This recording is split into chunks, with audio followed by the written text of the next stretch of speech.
Baik, saya mulai saja. Bismillahirrahmanirrahim. Assalamualaikum warahmatullahi wabarakatuh. Waalaikumsalam. Oke, salam sejahtera untuk kita semua ya. Semoga selalu dalam keadaan sehat. Sebelum kita mulai perkuliahan hari ini, alangkah lebih kita berdoa dulu ya, agar ilmu kita pelajari bermanfaat untuk banyak orang. Berdoa, saya persilakan.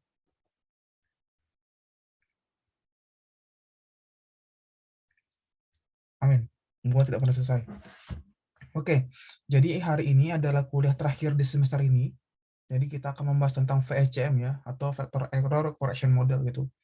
Jadi saya masih tunggu teman-teman, silakan nyalakan kameranya. Itu ya, nanti khawatirnya nanti ketika absen ternyata tidak nyala kameranya, jadi saya asumsikan Anda tidak hadir untuk kuliah hari ini. Kita nggak lama kok, paling cuma sekitar 40 menit lah. Karena bedanya sekarang sama kuliah dulu ya, pas zaman saya tuh kuliah itu bisa sampai berjam-jam gitu, sampai 3 jam, 4 jam. Tapi sekarang kita lebih ke banyak praktikal, gitu ya. Jadi cukup di kelas aja nggak lama-lama, tapi Anda bisa hands on gitu. Nah, untuk topik VAR ya, vektor atau regresif, so far saya sudah menilai dari beberapa pekerjaan teman-teman. Jadi saya juga cukup puas itu dengan hasil-hasilnya ya. Seperti punyanya Mbak Fariza ini kelompok 9, terus juga ada teman-teman lainnya gitu. Ternyata udah dibelajar menggunakan R Markdown-nya. Jadi bagus lah. Oke, jadi topik yang untuk VCM atau Vector Error Correction Models ini saya nggak buat slides-nya, karena di R Econometrics itu Anda bisa pelajari gitu. Lebih detail lagi. Nah, jadi mengacu di sini ya, kalau Anda lihat adalah berbeda dengan vektor atau regresif. Jadi kalau Anda gunakan vektor error correction model, berarti sini kita ada kata kuncinya adalah error. Jadi kita akan mengkoreksikan errornya gitu, atau residualnya. Nah, jadi ketika nanti Anda gunakan ya, bedanya dasar ARIMA dengan multivariat seperti VAR atau VCM itu karena kita nanti ada 2Y ya teman-teman. Kita ada 2Y. Y1 dan juga Y2. Nah, kalau ada cuma 1Y, Anda bisa gunakan model-model ARIMA, SARIMA, ARCH, dan seterusnya. Tapi ketika dia ada 2 di sini Y ini, berarti Anda harus gunakan multivariate time series. Anda bisa gunakan VAR, STAR, gitu, G-star, atau VCM gitu. Nah, berbedanya adalah sebelum Anda menggunakan mode tersebut, kita harus pastikan adalah 2 Y ini adalah saling berhubungan. Maka nanti ada kata kunci adalah kointegrasi. Itu ya di sini. Kointegrasi. Dan bagaimana ketika nanti variabelnya adalah variabel yang bisa terintegrasi gitu. Maka kita akan gunakan pengujian menggunakan co-integration. Nah, begitu kata kuncinya ya, yang membedakan gitu dari model basic time series dengan lainnya juga. Nah, kemudian di sini teman-teman bisa lihat ya, di sini kita ada modelnya. Di sini ada modelnya, kita punya data XT. Ingat, karena kita difference ya. Jadi kan var-nya kan gunakan differencing, jadi kita pakai delta. Ini differencing dalam bentuk vektor dia. Ingat, kenapa vektor? Karena dia multivariat. Berarti kalau 2 berarti Y1, Y2 gitu ya. Karena kan dia multivariat. Nah, terus kita punya CXT minus 1.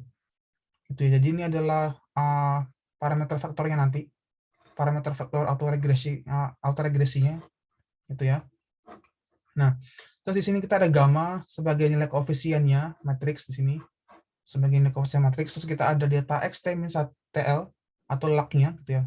Terus ditambah C dt, di sini korespondensi matriksnya. Terus ada log-nya, berjalan dari L sama 1 sampai log-nya ke berapa gitu. Jadi di sini adalah model untuk vektor autoregressive dan VCE. Nah, jadi intinya adalah yang membedakan ketika Anda gunakan vektor autoregression, VAR, dengan VECM gitu ya. Jadi yang bedanya kalau R adalah autoregresif, tapi kalau ECM adalah error correction-nya atau moving average-nya teman-teman. Nah, itu yang membedakan sebenarnya. Nah, jadi nanti Anda bisa membaca detail ya tentang di sini. Jadi intinya saya ulangi lagi adalah kita harus dulu kointegrasi ya. Jadi kointegrasi ini adalah tahapan paling penting itu untuk menguji hubungan relationship untuk mengimprove dari model Anda gitu. Maka dinamakan vector error correction models karena kita menguji kointegrasinya. Nah, bedanya itu di situ. Nah, contohnya di sini ada library, nanti Anda bisa explore ya di Beaver Tools ini. Jadi misalnya menggunakan data E6, ini ada plotnya gitu teman-teman. Berarti kalau seperti ini, berarti kita bisa lihat bagaimana plotnya ya untuk time series-nya. Nah, jadi untuk mengestimasi VAR, gitu ya, saran saya sih cukup sampai VAR 3 aja ya. var 1, var 2, var 3 aja udah cukup gitu untuk digunakan. Nah, jadi di sini kita bisa gunakan package vars. Jadi Anda bisa load library vars itu ya. Terus nanti di sini pilihlah var terus S6 karena kan kita pakai datanya E6. E6. Nah, terus kita memilih laknya berdasarkan AIC. Itu nanti kalau Anda mau buat skripsi, mau pakai BIC atau ICC, IAC correction itu juga boleh. Nah, nanti Anda bisa tentukan gitu bagaimana koreksinya. Nah, misalnya di sini kalau untuk dicontoh ini ya, dia gunakan hanya lak 4 aja. Gitu ya, nggak masalah kok. Jadi var-nya adalah var 4 nggak masalah. Nah, kemudian di sini dia katakan kan ya, jadi dia gunakan AIC, dapatlah var-nya itu var 4. Jadi dia akan menggunakan model VCM juga gitu untuk melihat bagaimana ada efek kointegrasinya. Nah, dengan cara apa? Dengan cara seperti ini. Jadi ini library-nya kita gunakan library ORCA ya. Library ORCA, Anda bisa load-nya juga. Terus tinggal diberikannya function seperti ini. VEC, terus CA direct.jo ini, terus datanya S6, gitu ya, terus cdet-nya non, terus tab-nya ada trace. Nah, ini adalah parameter-parameter yang Anda bisa ganti nanti. Silakan dibuka library ini. Nanti ada manualnya. Jadi kita bisa lihat, misalnya tadi season-nya ada season 4 gitu. Nah, pengujian yang pertama. Jadi ingat, kita akan menguji kointegrasi. Jadi untuk pengujiannya kita bisa menggunakan Johansen test atau Johansen prosedur gitu ya. Dengan membandingkan nilai seperti ini. Jadi kalau misalnya dia di bawah 1 tesnya, nah itu bisa dibilang kalau itu adalah model baik untuk VCM. Gitu. Jadi kita bisa lihat bagaimana kointegrasinya ketika R-nya 1 atau R-nya ekuivalen ke 0. Gitu. Kita bisa menggunakan tes statistiknya atau critical value testnya di sini. Nah, kemudian di sini ada beberapa informasi eigenvectors, bisa di ignoring aja nggak masalah, karena di sini hanya untuk melihat efek kointegrasi, gitu ya, hanya menggunakan efek kointegrasi. Karena biasanya kalau gunakan R ini dia bisa tergantung adanya R-nya 0, R-nya lebih dari 1 atau R-nya kurang dari 1 gitu. Jadi ada juga kalau yang bikin R sama dengan lebih besar sama dengan 1. Nanti ada pengujiannya juga gitu untuk kointegrasinya. Nah, itu cara mudahnya yang tahapan pertama ya. Karena di sini nanti Anda bisa lihat juga bagaimana pemodelannya, tinggal diikuti lagi di sini. Kurang lebih dia sama seperti var. Bedanya kan kalau var tadi gunakan autoregresif. Tapi kalau VECM menggunakan factor error correction model gitu. Jadi tinggal di ekspor aja di bagian sini. Nah, ini jadi fungsi impulsnya ya. Jadi dari R-nya 0, 1, dan juga minus 1 gitu bagaimana impulsnya. Jadi kita bisa lihat menggunakan 90% Buset confidence interval gitu untuk penggunaan VCM-nya. Nah, kemudian di sini ada contoh yang lainnya ya. Di sini kalau Anda lihat ya. Nah, misalnya di sini ingat lagi kan karena tujuan kita kan membuat multivariate time series ya. Jadi kita ada 2 variabel gitu. Misalnya di sini ada YT sama XT. Nah, di sini adalah model generalnya. Misalnya dia membuatnya YT sama dengan beta 10 ditambah beta 11, YT-1 dan seterusnya. Sampai ini residualnya gitu. Nah, jadi di sini gunakan model VC juga. Jadi ingat ya, di differencing dulu. Jadi di sini kointegrasinya ada kointegrasi differencing. Jadi kita membuat sebagai delta YT. Ini masih mudah karena menggunakan OLS. Jadi kalau teman-teman nanti mau menggunakan GLS atau PLS tuh ya, atau Bayesian atau variational approximation lainnya yang robust, silakan. Ini masih banyak celah untuk dibikin skripsi gitu, biar Anda cepat lulus. Nggak masalah.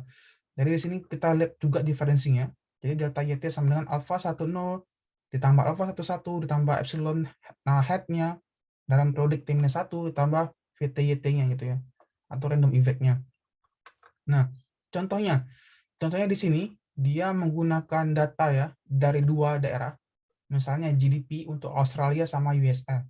Nah, misalnya kalau Anda nanti mau ngebandingkan misalnya inflasi Surabaya sama inflasi di Bandung, gimana untuk model error correction-nya gitu, itu juga bisa. Jadi di sini karena nanti Anda bisa bikin frekuensinya ya. Misalnya kalau ke 4 tahun berarti dia per kuartal ya. Jadi kalau Januari, Februari, Maret 1 kuartal, April, Mei, Juni 2 kuartal gitu. Jadi Anda bisa bikin frekuensinya berapa.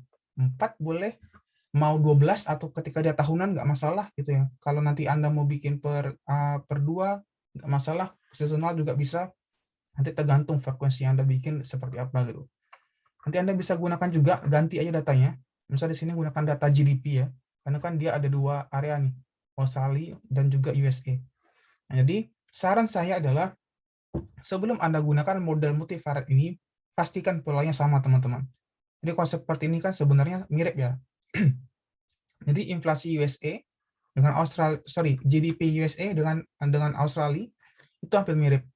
Jadi ketika nanti Anda menggunakan model VAR, VHCM atau VARCH ya.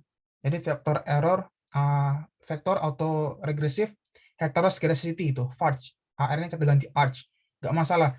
Asalkan dia memiliki dampak kointegrasi yang sama seperti ini. Jadi pastikan adalah dia mirip dulu variabelnya itu. Jadi ketika dia mirip, itu akan mudah sekali untuk Anda gunakan. Gitu. Jadi kalau nanti satunya apa, berbeda gitu ya. Jadi jangan gunakan mode VAR. Jangan gunakan model VHCM gitu. Ketika datanya ini nggak mempunyai efek yang sama. Nah, jadi tipsnya untuk menggunakan model ini adalah ketika dia ada efek yang sama. Gitu ya. Jadi Anda bisa gunakan modelnya ini. Nah, sama mudah juga gitu. Kita pertama bisa menggunakan ADF juga, ADF dulu, Augmented Diffuller. Jadi manualnya sama ya seperti yang saya share kemarin untuk VAR. Bedanya cuma the way bagaimana model ini untuk diinterpretasi saja gitu.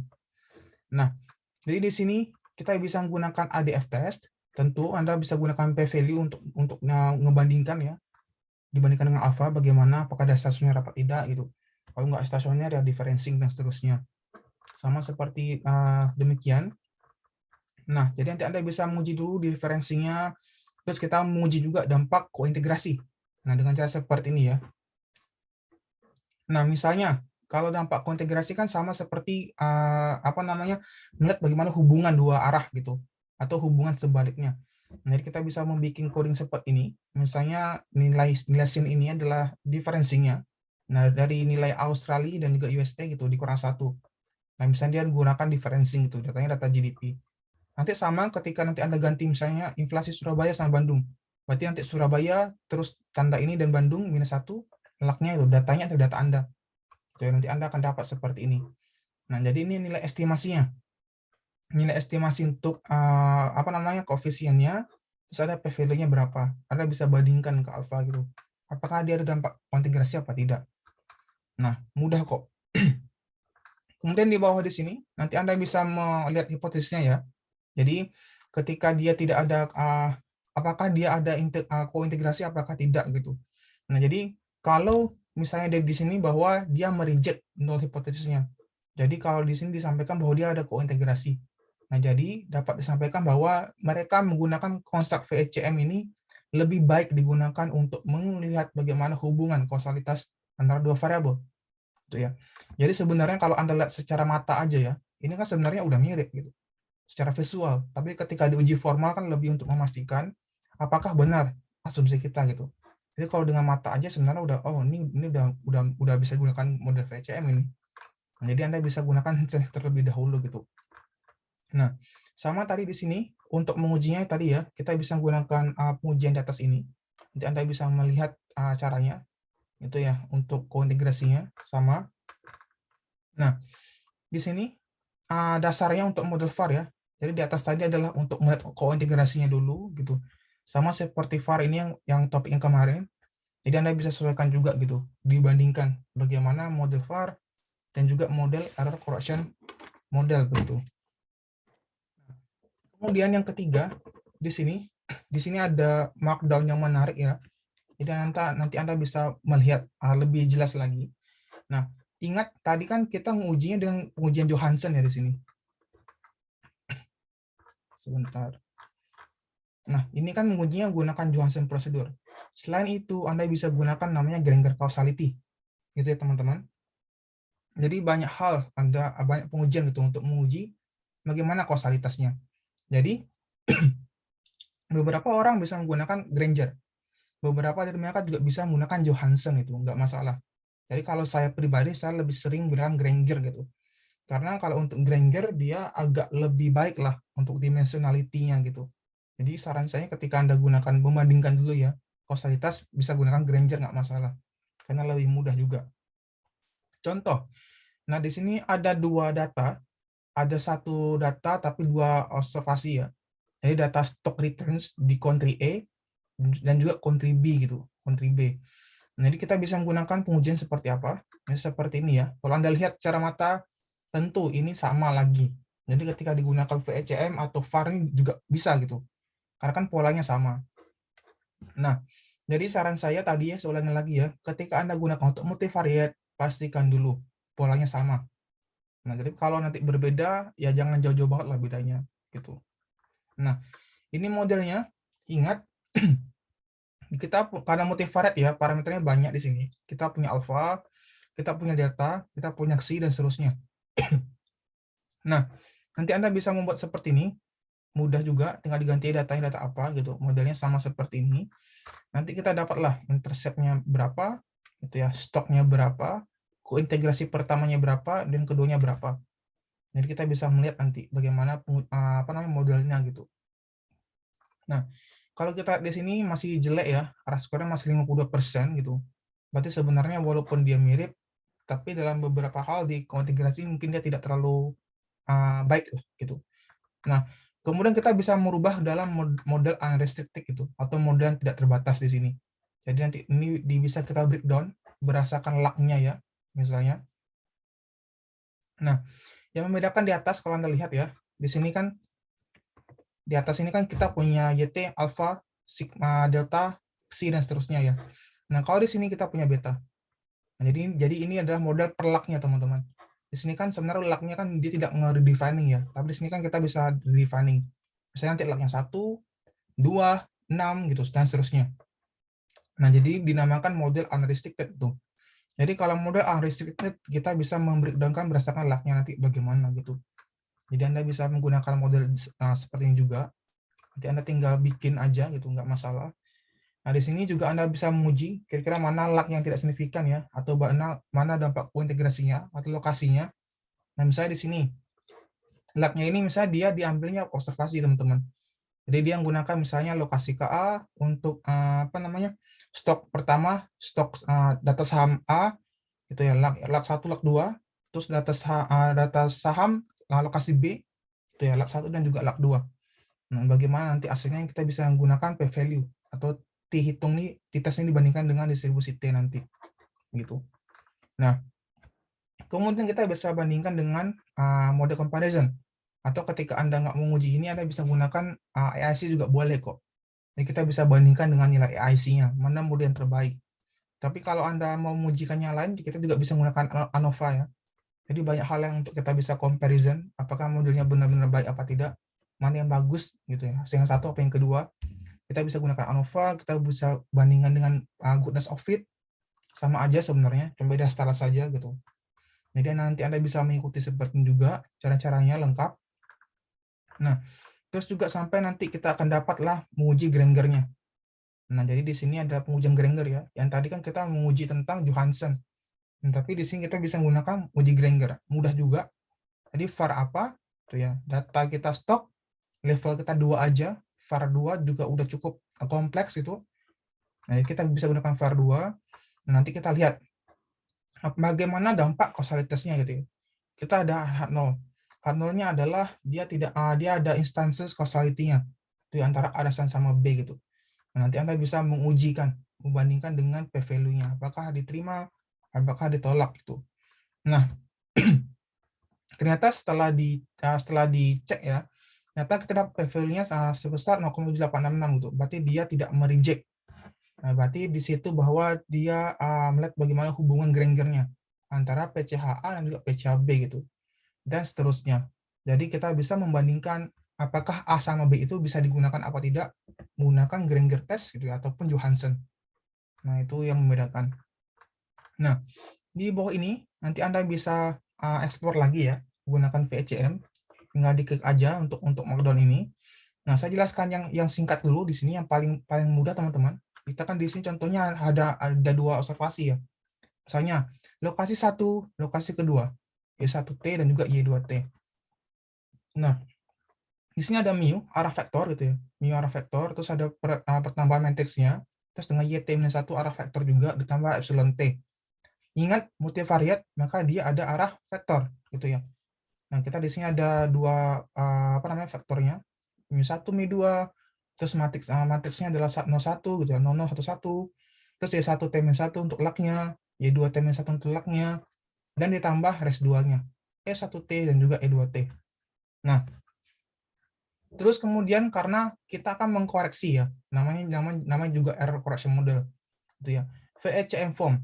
Nah, di sini ingat karena dia differencing, gitu ya. Jadi kita sudah menggunakan differencing di sini. Nah, maka di sini modelnya berbeda dengan yang di atas ya. Kita punya delta YT arah vektor juga sama dengan mu arah vektor dan seterusnya. Nah, ini adalah model ketika dia ada 2 Y. Bagaimana ketika nanti dia ada 3 Y, ada 4 Y, 5 Y, 6 Y dan seterusnya.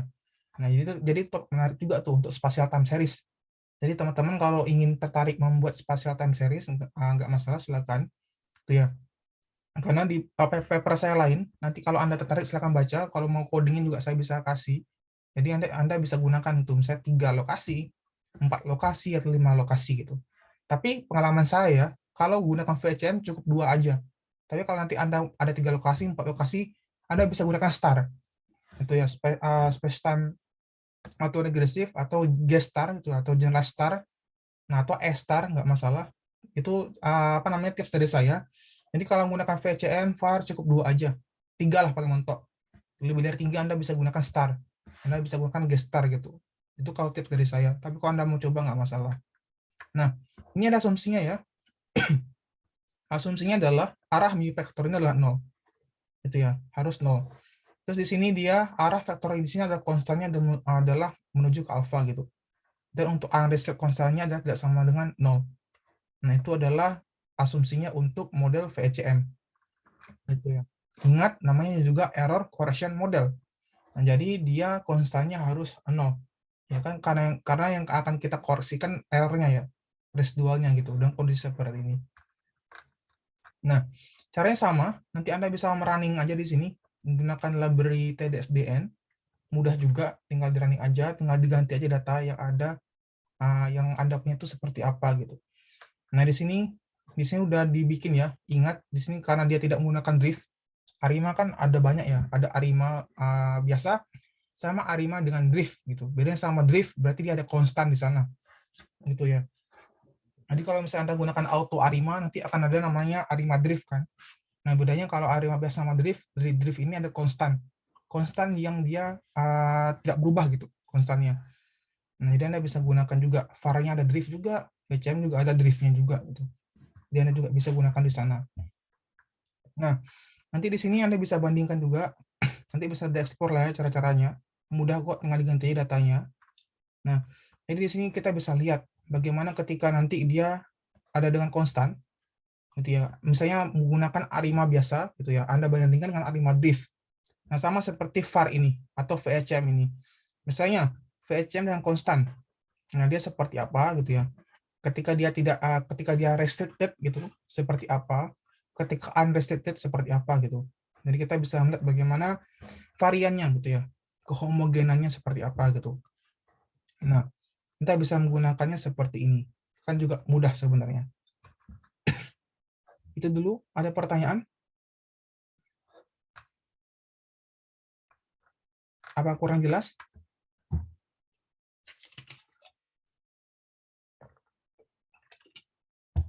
Kalau kurang jelas, nanti Anda bisa melihat lagi ya untuk dasar teori di sini. Karena yang membedakan antara VAR sama VCM hanya sebatas error correction. Gitu ya, sama seperti kalau Anda gunakan AR, dia untuk kalau Anda gunakan PACF, Anda gunakan AR gitu ya. Kalau ACF berarti menggunakan moving average. MA kan error correction. Karena kan dia moving.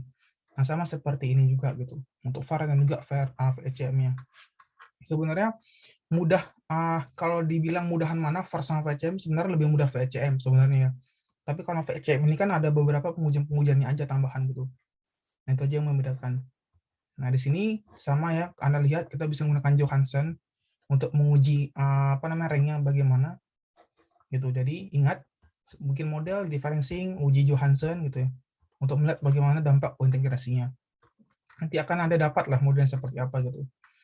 Nah, ini juga ada contoh yang kedua, nanti Anda bisa pelajari ya untuk melihat bagaimana modelnya, model lainnya gitu. Karena kalau di Markdown ini lebih mudah untuk Anda pelajari sebenarnya. Tinggal diganti-ganti aja datanya gitu. Ini sebenarnya bisa dijadikan skripsi ini kalau Anda mau digunakan. Misalnya yang ini kan gunakan maksimum likelihood. Nah, nanti Anda bisa gunakan yang satu lagi prinsip LSK atau prinsip bagaimanakah begitu. Jadi ingat ya. Jadi di sini resumenya. Pertama menguji Granger dulu, hubungannya bagaimana gitu ya. Anda lihat dulu model var-nya bagaimana, baru Anda ke faktor error-nya bagaimana ketika dia sudah didiferensikan. Nah gitu yang membedakan. Itu dulu ada pertanyaan. Jadi di sini materinya ada 3 website ya. Jadi nanti Anda bisa pelajari. Yang pertama di sini ada dasar kointegrasi, mudah juga itu sama seperti var. Saya ulangi lagi. Terus di sini juga ada untuk markdown, membandingkan antara var, VCM, dan juga bagaimana membuat estimasinya. Jadi Anda bisa ganti juga gitu ya dengan coding kemarin. Nah, yang terakhir adalah contoh perbandingan antara var dan juga VCM-nya gitu. Nah, kemudian untuk tugas terakhir ya. Jadi kalau nilai ini bagus, mungkin nanti saya bisa minta sama Pak Brojol untuk jadikan tugas UAS aja gitu. Jadi nanti Anda kan udah gunakan var kemarin ya untuk report. Jadi nanti Anda bisa coba gunakan VCM. Bagaimana hasilnya gitu. Gitu ya.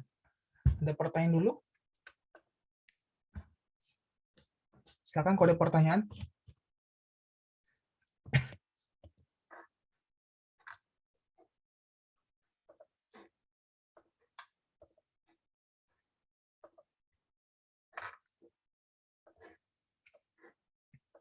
Saya kasih contoh satu ya. Ini so far saya cukup puas yang dibikin dengan Mas Wisnu dan teman-temannya. Nah, di sini kan dia sudah menggunakan ya data ekspor sama impor gitu. Ekspor sama impor menggunakan var. Nah, ini sebenarnya bisa digunakan juga untuk VCM. Jadi untuk tugas terakhir nanti Anda bisa nanti Anda bisa lanjutkan ya menggunakan VCM untuk bagaimana hasilnya. Nah, di sini ini udah dibikin ini dikomposisi untuk paramalah variansnya. Ini bahkan belum saya ajarin nih, tapi mereka udah ngerjain. Berarti pikir saya, oh oke, berarti udah cukup ngerti lah teman-teman. Kan sebenarnya mudah ya. Nah, jadi untuk tugas terakhir, silakan gunakan data yang sama atau menggunakan data yang lain, nggak masalah. Anda bisa gunakan VCM ya, gitu. Sama juga nanti codingnya di-upload, juga file Word-nya dan juga datasetnya untuk saya periksa. Begitu. Jadi bisa dikumpulkan mungkin dalam minggu depan ya, di waktu yang sama. Ada pertanyaan so far? Codingnya sama, cuma diganti doang dari var ke VCM. Gitu ya. Kalau hasilnya jelek, nggak masalah. Yang penting tahapan pertama adalah Anda tahu dulu apa membedakan kedua model itu, bagaimana cara memprosesnya, bagaimana mengekstrak informasinya. Itu dulu tahapan yang paling penting gitu. Jadi kalau nanti Anda gunakan data apa, ternyata bilang, Mas, ternyata data yang ada kointegrasi. Udah nggak apa-apa gitu. Digunakan aja modelnya. Yang penting Anda tahu dulu cara mengolahnya. Gitu dulu ada pertanyaan.